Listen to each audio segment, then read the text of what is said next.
రాష్ట్ర శాసన మండలికి 5 ఉపాధ్యాయ గ్రాడ్యుయేట్ల ఎమ్మెల్సీ ఎన్నికలు బహుశా మార్చిలో జరగనున్నాయి. దానికి అనుగుణంగా ఎన్నికల కమిషన్ నోటిఫికేషన్ కూడా విడుదల చేసింది.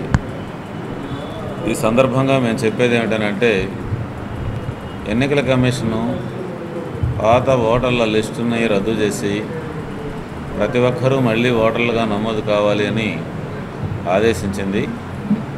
దీనివల్ల లక్షలాది మంది ఓటర్లు గతంలో నమోదై కూడా మళ్ళీ అదే ప్రయత్నం చేయడం అనేది చాలా కష్టతరమైనటువంటి విషయము.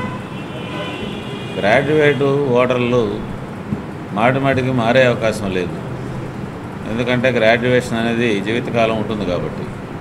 అందువల్ల పాత ఓటర్ల లిస్టును పునరుద్ధరించి అదనంగా ఓటర్లు చేరేటటువంటి వాళ్ళకు మాత్రమే నమోదు చేసుకునే అవకాశం వస్తే బాగుంటుంది.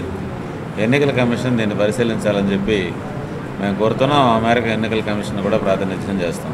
కార్యక్రమాలు వాటన్నిటినీ కూడా ఏలెత్తి చూపించడంలో ప్రధాన పాత్ర వహించాము.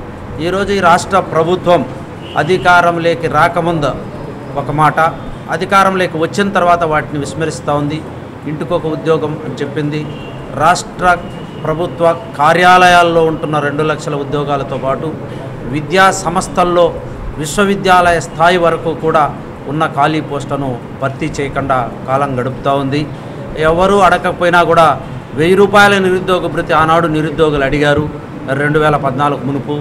కానీ 2000 నిరుద్యోగ భృతి ఇస్తానని దాదాపు 28 నెలలు అవుతున్న నేటికి కూడా ఒక్క అడుగు ముందుకు వేయలేని పరిస్థితి.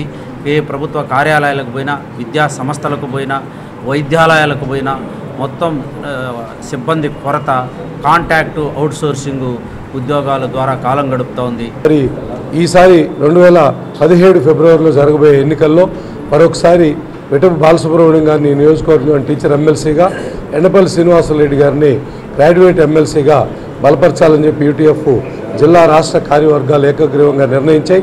ఆ మేరకు ఈరోజు ఇక్కడ ప్రకాశం జిల్లా కార్యవర్గం యూటీఎఫ్లో ఆ నిర్ణయం తీసుకున్నారు. అనేక ప్రజా సంఘాలు, ఉద్యోగ సంఘాలు ఇద్దరు అభ్యర్థులని బలపరుస్తున్నారు. మరి ఓటర్లకి మేము చేసే విజ్ఞప్తి, ఈ రోజు ఉన్నటువంటి రాజకీయ పరిస్థితుల్లో కేంద్ర ప్రభుత్వ విధానాల్లో విద్యారంగం ఎలా నిర్వీర్యమైపోతుందో చూస్తున్నాం.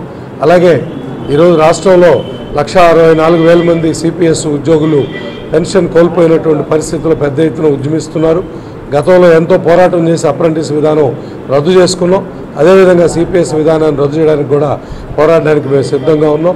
రాష్ట్రంలో ఉన్న ఉద్యోగ, ఉపాధ్యాయ, కార్మిక పెన్షనర్ల సమస్యలు పరిష్కారం కోసం పీడీఎఫ్ ఎమ్మెల్సీలని గెలిపించాలని చెప్పి మరొక మారు విజ్ఞప్తి చేస్తాం.